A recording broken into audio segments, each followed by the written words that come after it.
Selbst unter normalen Umständen wäre der Rückweg kein Spaziergang gewesen. Da Clary an die Lichter der Großstadt gewöhnt war, konnte sie kaum fassen, wie dunkel es nachts in Idris wurde. In den dichten, schwarzen Schatten, die die Straße auf beiden Seiten säumten, schien es vor irgendwelchen kaum sichtbaren Kreaturen zu wimmeln, und trotz des Scheins von Chase Elbenlichtstein konnte sie nur wenige Meter weit schauen. Clary vermisste die Straßenlaternen, die sanfte Hintergrundbeleuchtung der Autoscheinwerfer, die Geräusche der Stadt. Hier in Idris hörte sie nichts außer dem gleichmäßigen Knirschen ihrer Stiefel auf dem Schotterweg, nur gelegentlich unterbrochen von einem überraschten Schnaufen, wenn sie über einen größeren Stein strauchelte. Nach ein paar Stunden begannen ihre Füße zu schmerzen und ihr Mund fühlte sich wie ausgetrocknet an, so trocken wie Pergament. Die Luft war nun schneidend und Clary stapfte zitternd und mit hochgezogenen Schultern neben Chase her, die Hände tief in den Taschen vergraben. Doch all dies wäre noch erträglich gewesen, wenn Chase wenigstens mit ihr geredet hätte.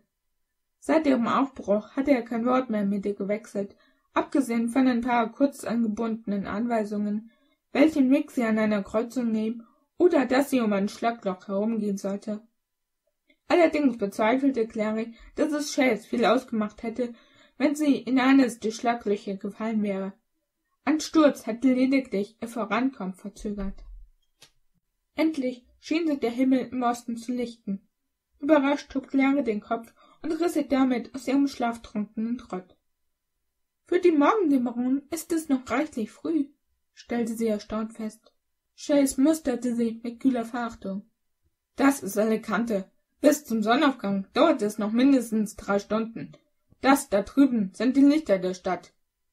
Clary war viel zu erleichtert darüber, dass sie nicht mehr weit zu laufen hatten, um sich seine arrogante Haltung zu Herzen zu nehmen, und erhöhte ihrerseits das Schritttempo.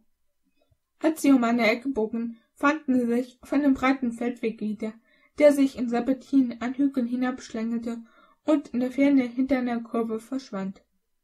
Obwohl die Stadt noch nicht in Sichtweite gekommen war, strahlte der Himmel in einem merkwürdigen rötlichen Glanz.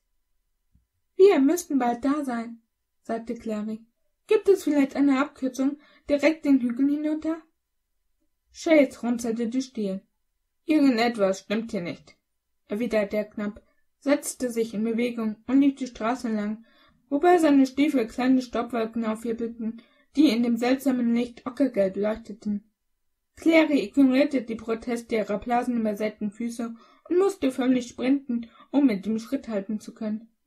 Als Chase hinter einer Kurve abrupt stehen blieb, prallte Clary ungebremst gegen ihn und hätte ihn fast umgerannt. Unter anderen Umständen hätte sie vielleicht darüber gelacht, doch in dieser Situation war ihr nicht danach zumute. Das Rötlicht hatte nun an Leuchtkraft gewonnen und überzog den Nachthimmel mit einem scharlachroten Glühen, das den Hügel, auf dem sie standen, fast taghell erleuchtete. Aus dem Tal unter ihnen stiegen Rauchfahnen hoch, wie die sich entfaltenden Federn eines schwarzen Vs. Und aus dem schwarzen Dunst ragten die Dämonentürme von Alicante auf, deren gläserne Verkleidungen den rauchverhangenen Himmel Feuerfallen gleich durchbrochen. Doch zwischen den dicken Qualmwolken entdeckte Clary das scharlachrot zuckender Flammen, die wie eine Handvoll glitzernder Rubine auf einem schwarzen Tuch über die gesamte Stadt verbreitet waren. Es schien nur denkbar, und doch ließ sich nicht daran rütteln. Sie standen auf einer Hügelkuppe hoch über Alicante, und die Stadt unter ihnen brannte lichterloh.